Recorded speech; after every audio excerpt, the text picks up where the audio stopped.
बिस्मिल्लाहिर्रहमानिर्रहीम। अस्सलाम वालेकुम। पाकिस्तान की डायनामिक्स डे बाय डे बदलती जा रही है। आपने एक फ़ोटोशूट डेफिनेटली बात है सोशल मीडिया पर ज़रूर देखा होगा। आपकी स्क्रीन पर इसकी तस्वीरें भी चल रही हैं।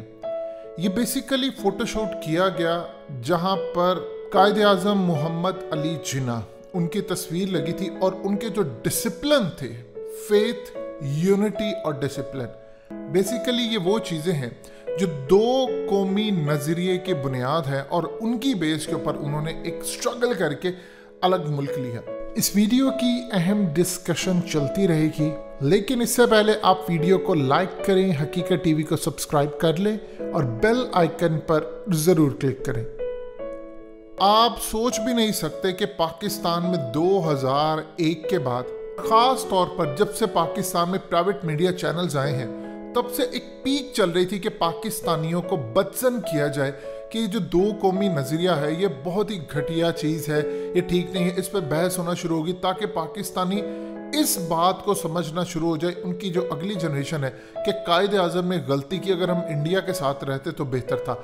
काफ़ी हद तक उन्होंने सक्सेस हासिल कर ली। मीडिया के ऊपर दो कौमी नज़रिए को बहस बनाकर पेश किया जाता रहा। पाकिस्तान की खुशकिस्मती ये हुई कि इंडिया बहुत कामयाब जा रहा था, लेकिन वहाँ पर मोदी आ गया। मोदी ने आकर जो वहाँ पर मुसलमानों के साथ किया, उसके बाद कैंपेन पूरी तरह फ्लॉप हो गई और पाकिस्तानी को रियलाइज़ हुआ कि दो कौमी नज़रिया ठीक था। अब एक साइड तो ये थी, दूसरी साइड पर पाकिस्तान में लिबरल्स फसादी, ये असल में जो अपने आप को लिबरल्स कहते हैं ये गट्टर है पूरा। पाकिस्तान में थर्ड क्लास जो लोग पाए जाते हैं वो अपने आप को लिबरल्स कहते हैं। बहुत सारे जो मॉडरेट लोग होते हैं वो अच्छी सोच रखते हैं। अब आपने इस्लामाबाद में फोटोशूट देखा है जहां पर एक लड़की नुमा लड़का, जिसका असल नाम है जुल्फ़िकार और उसका निकनेम है जुल्फ़ी, ये बेसिकली इस जो लड़की साथ है इसके, ये केसी कहलाती है, इसका जो निकनेम है न्यूयॉर्क से है, और ये दोनों मिलकर मिस्टिकल शायरी के नाम से एक पॉप बैंड चलाते हैं और इसमें फ़ोटोशूट होता है। और असल में जिस तरह के हालात और वाक़यात है, ये हम जिन्स परस्ती को प्रमोट करते हैं। अब इन लोगों के जो पीछे लोग हैं जिन्होंने फोटोशूट ये करवाया, उन्होंने असल में दो कौमी नज़रिए की धज्जियां उड़ाई और जाकर कायद आज़म की जगह के ऊपर ये फोटोशूट किया और इंतहाई गलीज और गंदे अंदाज में। आप इनकी चंद दूसरी तस्वीरें देखें, आपको अंदाज़ा होगा ये म्यूज़िक ख़ास तौर पर बैंड है और जगह जगह जाकर परफॉर्म करते हैं। कैफ़े सोल में भी इन्होंने परफॉर्म किया है। अब आप ज़रा अंदाज़ा कर लीजिए, आपको ये देखकर क्या नज़र आता है? क्या आप अपनी माँ, बहन, बेटी, बाप, भाई किसी के साथ बैठकर ये फहश तस्वीरें देख सकते हैं? जब आप देख नहीं सकते तो ये परफॉर्म करते हैं, इनको कोई मसला नहीं होता। अब आप ज़रा देखें इस जुल्फ़ी की तस्वीरें, ना पता चलता है कि ये किस जिन्स से ताल्लुक़ रखता है, ना पता चलता है कि इनकी बारात आएगी या जाएगी, यानी इस तरह की इनकी सूरत हाल है। अब गौर से अगर देखें तो ये जनाब इस लड़की के साथ परफॉर्म कर रहे हैं, आध नंग हालत के अंदर है। इनको औरत बनने का इतना ज़्यादा शौक है, कभी ये साड़ी पहन रहे हैं, कभी साड़ी पहनने के अलावा अपने आप को औरत बन के दिखा रहे हैं। यानी असल में जो ख़ास तौर पर पाकिस्तान की इलीट क्लास है, जो करप्ट तरीन है, जो पैसा यहाँ से लूट खसूट के बाहर जाता, उनकी औलादें फिर आगे इस तरह होती हैं।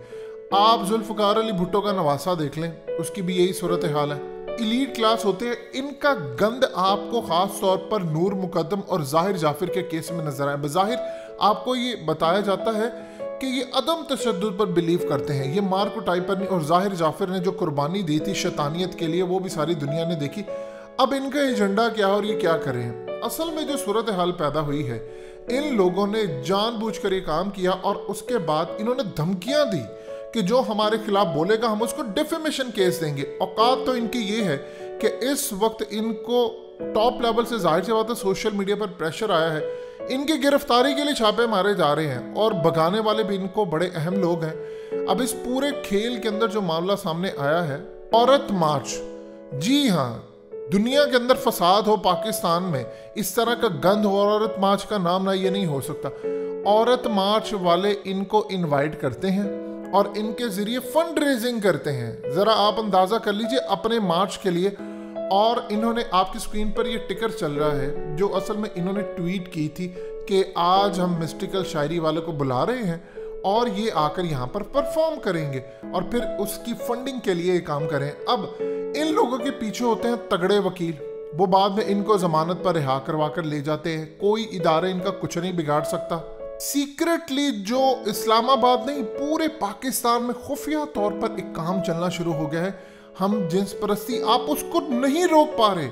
देखिए सरकार ये कहती है कि हम इसमें शामिल नहीं, आपका शामिल होना काम नहीं करता, आप रोक तो सकते हैं। अब ये आहिस्ता आहिस्ता इलीट क्लास में फैलती जा रही है। और याद रखिएगा कोई भी चीज़ होती है वो टॉप लेवल से शुरू होती है, थोड़े लेवल पर होती है और उसके बाद बढ़ती बढ़ती पूरे मुआशरे में फैलती जा रही है। इनकी कमबख्ती ये आती है कि ये सिर्फ आकर एक शूट कर देते हैं, इसके सामने धड़ल्ले से खड़े होते हैं कि कोई हमारा कुछ नहीं बिगाड़ सकता। जबकि ये पिछले काफ़ी अरसे से काम करें। इन्होंने अपने YouTube चैनल्स पर वीडियोस डिलीट कर दी, इन्होंने अपना ख़ास तौर पर जो इंस्टाग्राम है वो बंद कर दिया कि अब हमारे खिलाफ एक्शन होने जा रहा है, पूरा इस वक्त मुल्क हमारे खिलाफ है। अब औरत मार्च वाले इनको प्रॉपर्ली पीछे से सपोर्ट कर रहे हैं क्योंकि ऑलरेडी वो इनके यहाँ पर आकर परफॉर्म करते हैं। आपने अक्सर औकात सुना होगा औरत मार्च वाले कहते हैं जी हमारे तो भाई बड़े गैरतमंद हैं, ये हमें बहुत ज़्यादा सपोर्ट करते हैं। वो भाई इसी तरह के होते हैं। अब आप इनके ज़रा भाइयों को देख लें, ना पता चल रहा है मर्द है ना पता चल रहा है औरत है, और वो खुद बेशर्मी के इंतहा, इनके यहाँ पे शर्म वरम वाली कोई चीज़ होती ही नहीं है, ना वो इसको डिस्कस करते हैं क्योंकि इनको अंदाज़ा ही नहीं होता कि हम किस दुनिया में रह रहे हैं, सिर्फ अपनी दुनिया में मस्त हैं। असल में जो इनके पीछे बैठे हुए जो हैंडलर्स होते हैं वो इनको गाइड कर रहे होते हैं। ये तो सिर्फ मोहरे हैं, इनके पीछे हैंडलर्स इनको गाइड करें और पाकिस्तान में आहिस्ता आहिस्ता हम जिस परस्ती प्रमोट होती जा रही, पूरी दुनिया में ये काम हो रहा है बड़ी तेज़ी से। देखिए होता क्या है कि पहले आप ये देखिए कि करण जौहर, उसने ओपनली सारी दुनिया को कहा कि सारी दुनिया जानती है कि मेरी हम जिस परस्ती के साथ क्या दिल लगी है। उसने कहा मैं ओपनली बात नहीं कर सकता, लेकिन जब इंडिया के अंदर लीगल कर दिया गया कि हम जिस परस्त साथ रह सकते हैं तो उसने बहुत ज़्यादा इसको अप्रिशिएट किया और उसने जश्न मनाया, पार्टीज की उसने। अब इस पूरे खेल के अंदर आप ज़रा अंदाज़ा कर ले, इंडिया से ये होता था उनका अगला टारगेट क्या है पाकिस्तान। इंडिया में भी पहले उनको रेजिस्टेंस फेस करना पड़ी, लेकिन नाम क्या दिया, फ्रीडम ऑफ एक्सप्रेशन। आप यूरोप में चले जाएं, आप जाकर बोलकर तो दिखाएं यहूदियों के खिलाफ कुछ।